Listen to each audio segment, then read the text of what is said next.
Ingay eh.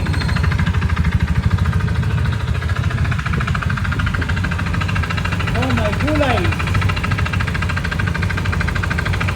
Sakay mo.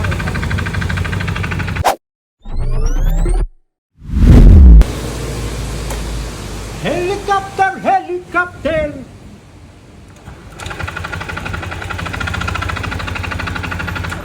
Ari tutti putti popper.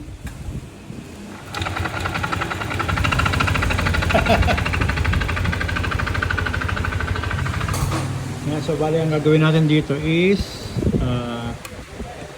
para ma-check natin na maayos, huhugutin natin yung makina.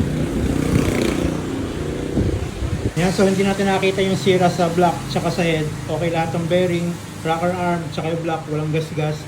So ito, nakita natin sira. Kumakanto rito.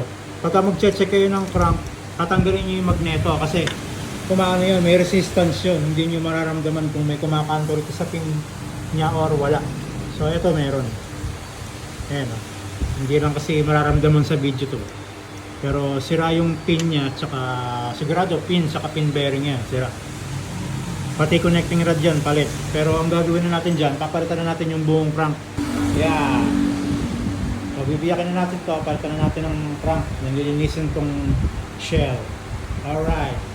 Ganito yung mga stock part niya. So okay pa naman yung lahat ng bearing dito. Then kakalasin ko lang ulit tapos ipo-port dahil stock port lang to. Stock port, tapos naka-block to na aftermarket pero stock size lang na 58mm na TTMRC. Ito pa rin ang gagamitin natin block. Saka ito yung piston niya, flat. Iaayos na lang natin yan. Ito na yung ating crank na gagamitin dyan. Last 4 na. Isang buo na papalitan natin kasi yung lumang crank niya is peanut rod na pinalitan. JBT yan, JBT.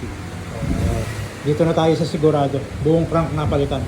Kaysa ipa-repair pa natin yun, masisira lang din yun. Yan, ito na ating crank, nakakabit na. Ayun. Then, lalagyan lang pang dikit dyan sa face na yan. Then, pwede na isara yan. Then, next natin yung head, ipo-port na natin. So, bali stock port lang to, no? Ngayon, ipo-port na natin siya.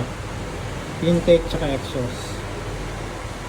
So, nakikipit na natin yung head at block. Bali stock head dyan, pinort na rin natin kasi yung dito naka-port. Then, stock throttle body lang gagamitin natin dito. Bali, naka plus 4 na siya. 58mm, TTMRC. Wala tayong binago dyan.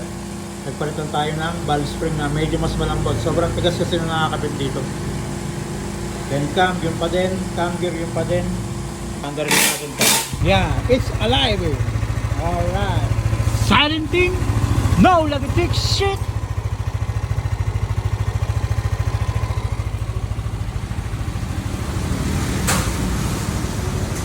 Yan, so hanggang dito lang ating video. Thank you. And goodbye. It's raining man.